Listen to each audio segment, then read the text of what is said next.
Hello, just wanted to make a little quick video about the biggest cause, in my opinion, that causes you to fall out of the front of the ring.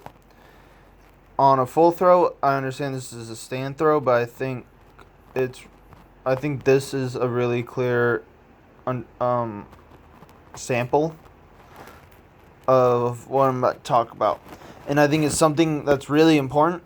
Now, first and foremost, I should say, unless you have years of experience and complete confidence in your technique, I think you should never practice with fouls. I think you should always try to stay in the ring on reverses.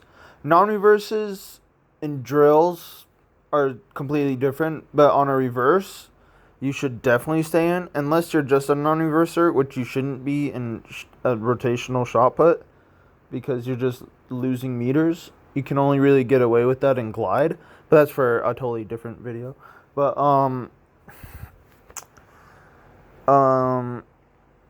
well, yeah.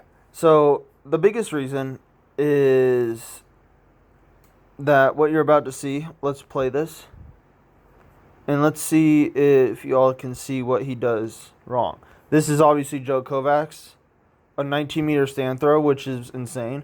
Now, I understand that he's not trying to save this at all. There's just a warm-up throw.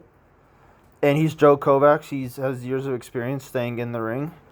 Even though a lot of his big throws, his 23-meter plus throws, have all been warm-up like fouls that I believe he could never not stay in, even if he wanted to, because of the positions that he hits that are really similar to this.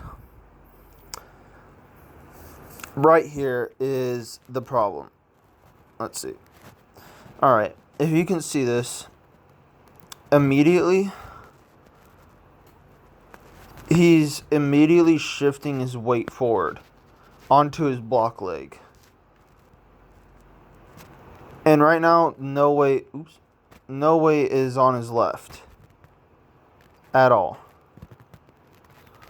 I mean, I'm sorry, his right leg. There's no weight on his right leg.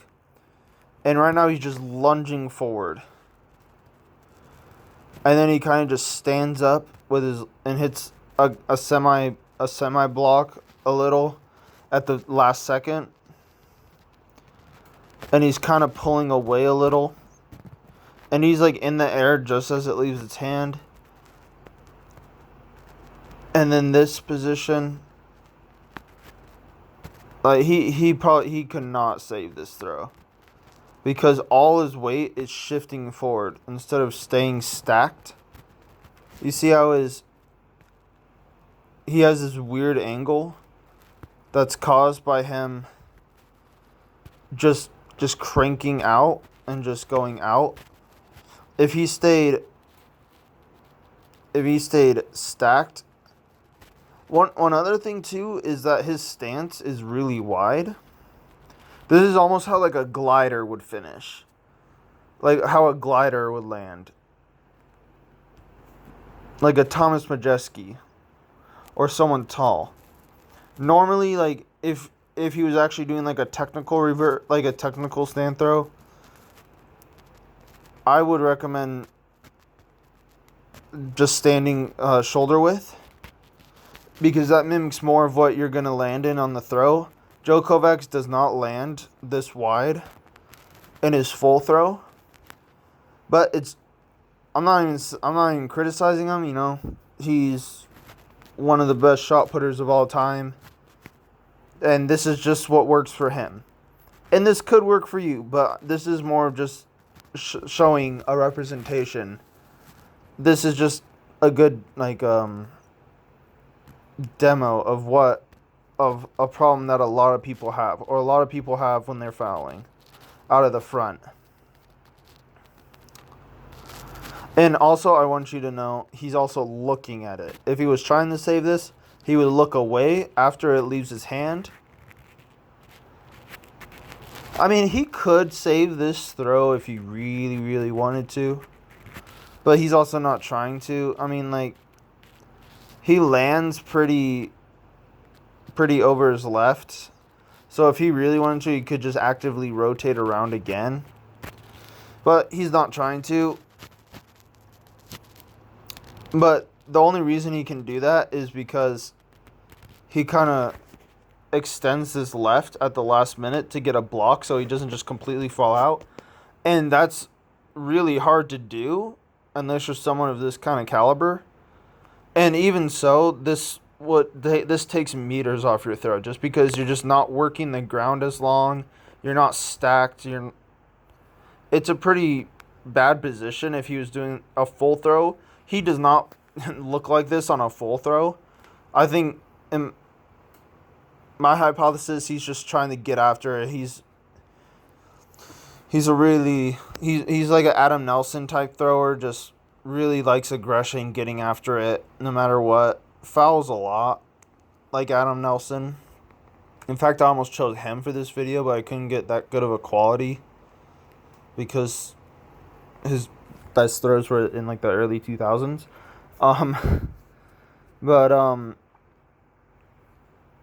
Yeah.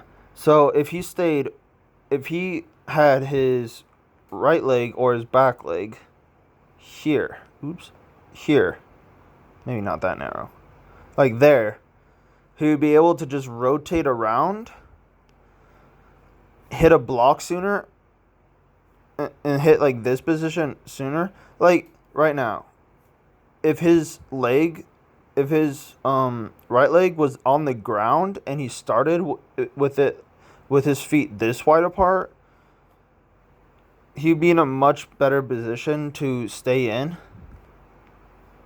So, I hope this helps.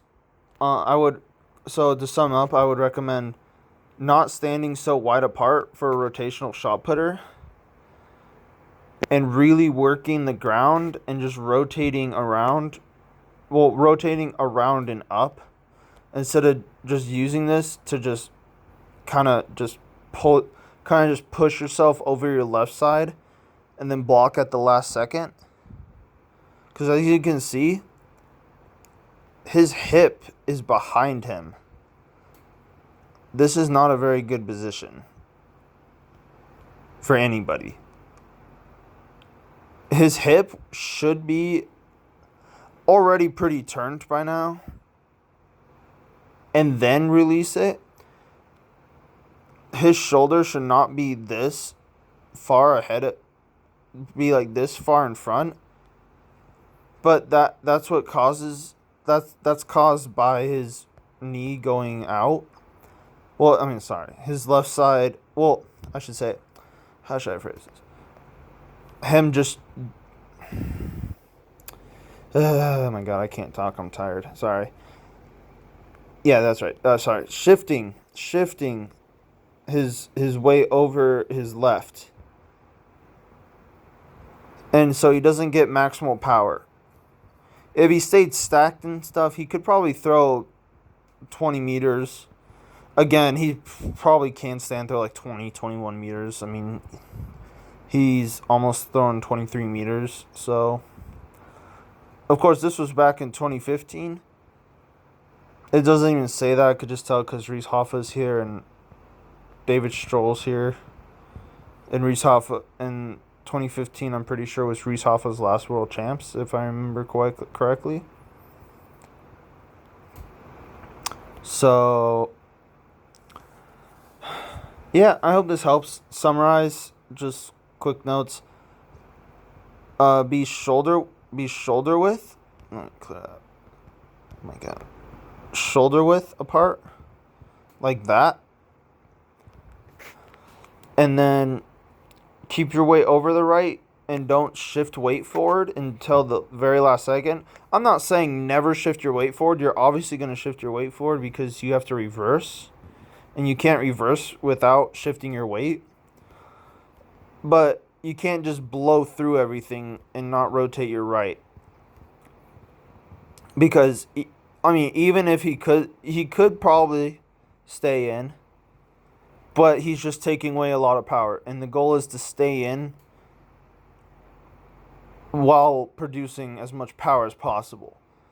Because, I mean, you can throw far if you just lunge at it. That's why he can throw like 23, 24 meters by just lunging at it and just staying. But then he only throws 22.91. I mean, that is far. But that's the difference in technique. And I think I honestly, the most important takeaway I would say is do not foul in practice or avoid it. Practice not fouling. Okay? In the off season or season, especially in season. Okay? And I hope this helps. See y'all later.